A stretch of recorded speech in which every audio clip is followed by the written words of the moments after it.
Hey guys, it's Betty from BakerBettie.com, and if you aren't familiar with me, I am a trained chef and baking instructor, and my goal is always to help you become a better baker through teaching classic baking techniques and approachable baking science.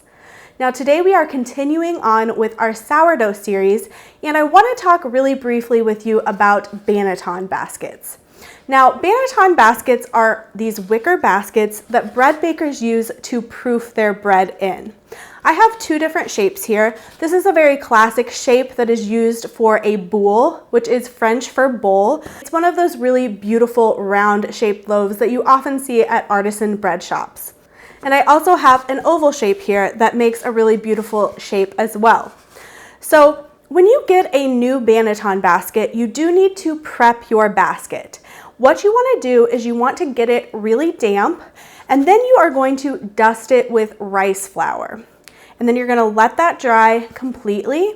And then every time you go to use your Banneton basket, you want to dust it with rice flour again.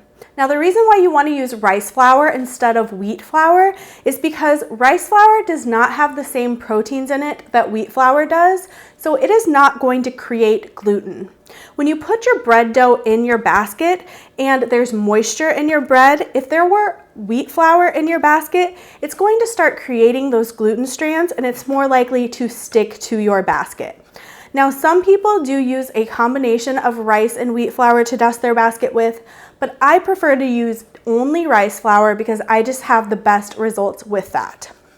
Now, when you purchase your Banneton basket, it may also come with one of these covers, and you can use this to put over your basket, and you can proof your bread in it like this. So that way you're not going to get those beautiful rings on the outside. And bread bakers like to do this if they're going to do any intricate designs with their scoring.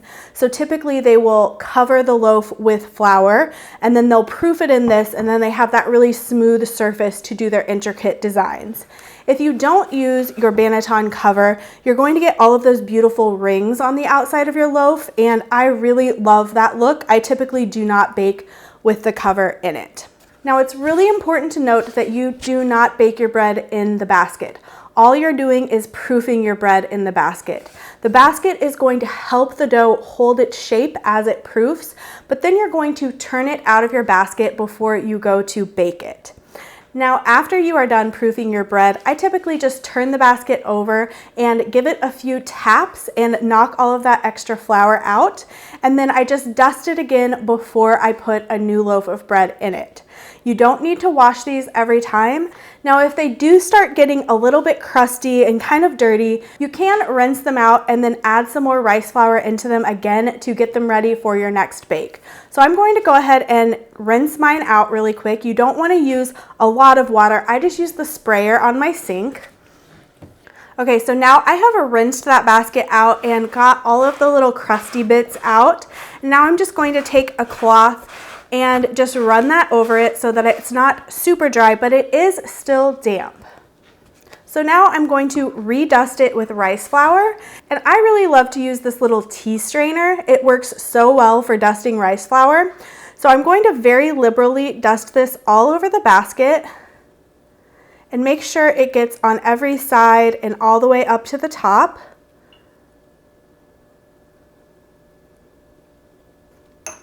Okay, and now I'm just going to set that somewhere to dry completely. You don't want to cover it where it's not going to get enough air to dry because then it can start getting moldy, but just let that dry completely, and then when you go to put your new loaf of bread in it, you can give it another dusting. Now that's it for today's video about Banneton baskets. If you have any questions, please leave those in the comment section and I will make sure to answer them. I'll see you guys next time.